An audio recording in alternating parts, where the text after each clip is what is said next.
नमस्कार बच्चों, हिंदी कक्षा में आपका स्वागत है। मैं रेनू मलिक आज पाठ धूप बत्ती जली बुझी लेकर उपस्थित हुई हूँ। इसके रचनाकार कन्हैया लाल मिश्र प्रभाकर हैं। कन्हैया लाल मिश्र प्रभाकर का जन्म सन 1906 में उत्तर प्रदेश के सराहनपुर जनपद स्थित देवबंद गांव में हुआ था। पेशेवर पत्रकार कन्हैया लाल मिश्र प्रभाकर शुक्लोत्तर पीढ़ी के अग्रगण्य निबंधकार हैं। लेखक इस पाठ के माध्यम से कहना चाहता है कि विनम्र होकर व्यक्ति कुछ भी प्राप्त कर सकता है। विनम्रता एक ऐसा गुण है जिसके साथ विवेक का प्रकाश दुगुना हो जाता है। योग्य और विनम्र व्यक्ति बहुमूल्य रत्न होता है। ऐसा व्यक्ति सबके दिलों को जीत लेता है। अब शीर्षक का नाम है धूप बत्ती बुझी जली। पहले शीर्षक का अर्थ जान लें। धूप बत्ती का अर्थ है वो बत्ती जिसको जलाने से घर में सुगंध फैल जाए। बुझी जली, बुझी और जली, बुझना और जलना। तो ये जीवन पर आधारित है। लेखक इस कहानी के उदाहरण के माध्यम से हमें बता रहे हैं कि जीवन में विनम्रता लाना कितना आवश्यक और लाभदायक है। विनम्र व्यक्ति हमेशा सफलता प्राप्त करता है। तो वही एक अपना जो उनकी याददाश्त है वो हम लोगों के साथ बांटना चाहते हैं, हम लोगों के साथ बात करना चाहते हैं। इसके माध्यम से जीवन जीने का रहस्य बताना चाहते हैं। तो एक दिन की कहानी है। लेखक कोठरी में आते ही देखा कि कल सुबह जो धूप बत्ती जलाई थी वह पूरी तरह जली नहीं थी। कुछ जलकर बुझ गई थी और अभी जो की तो खड़ी थी।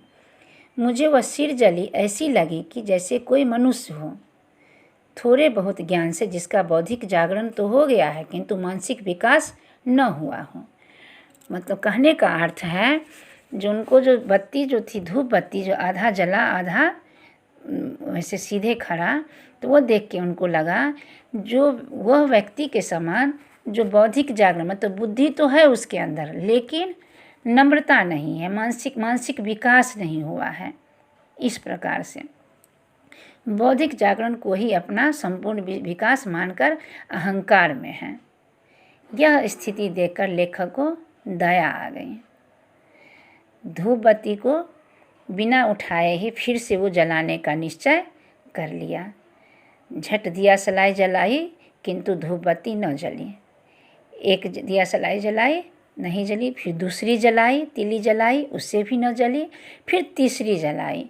उसको दाएं बाएं करके सब तरफ देख लिए लेकिन नहीं जली। अब लेखक के मन में लेखक परेशान हो गए। अब मन में प्रश्न उठने लगा, अब कैसे ये जलेगा। धूप बत्ती अभी बिना जली, पहले जैसे ही सिर जली खड़ी थी। अब लेखक कोई मार्ग न था, लेखक के लिए कोई मार्ग न था कि उसे खड़ी रहते जला दूं। उन्होंने उसे उसके स्थान से उखाड़ लिया और उसे झुकाकर चौथी तिल्ली जलाई। तो वह तिल्ली लौ से छूते ही जल उठी। उस जलती तिल्ली में अभी इतना दम था कि तैयार हो तो वह 4-5 धूप बत्तियाँ और जला दें। जली धूप बत्ती ने अपनी सुगंध से कोठरी को भर दिया। अब लेखक के मन में प्रश्न उठने लगा। दिया सलाई की 3 तिल्लियाँ पूरी जलकर बुझ गई परंतु धूप बत्ती न जली। जलती एक तिल्ली के स्पर्श मात्र से वो भभक उठी, यह क्या है। लेकिन जिस समय में जली उस समय में धूप बत्ती झुका हुआ था, झुकी हुई थी इसलिए। अब लेखक के मन में तर्क वितर्क होने लगा।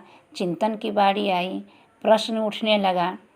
जब तक 3 तिल्लियाँ जलकर बुझी धूप बत्ती खड़ी थी परंतु जब चौथी को छूते ही जल उठी तो झुकी हुई थी।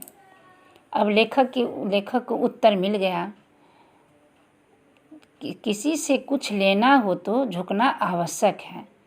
झुकना क्या शरीर को नहीं जी, यूँ झुककर दंडवत लेटकर ही फौज के सिपाही गोलियां दाग दे तो झुकना देह का नहीं भाव का। मतलब कहने का अर्थ है जो विनम्रता का, भाव का, स्वभाव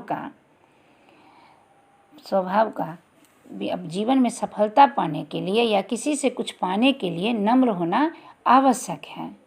एक कहावत है, बेटा बनकर सबने खाया, बाप बनकर किसी ने नहीं। अर्थात विनम्र होके अगर कुछ भी प्राप्त करना चाहे तो हो जाता है, लेकिन वही हम उदंड होके किसी के सामने कुछ मांगने जाए तो नहीं होता है। संस्कृत में एक श्लोक है, विद्या ददाति विनयं विनयात् ददाति पात्रतां प्राप्त पात्रत्वात् धनमाप्ति धनात् धर्मः ततः सुखः। अर्थ है कि विद्या से मनुष्य में विनम्र आती है, विनम्रता से पात्रता पाने की योग्यता, और पात्रता से पाता है वह धन्य, धन से करता है धर्म, तब सुख ही सुख। तो पात्रता का मूल है विनय, नम्रता, झुकना। अर्थात हम अपने जीवन में जितना विनम्रता लाएंगे उतना मेरा जीवन सफल होगा और हम समाज में पूजनीय होंगे।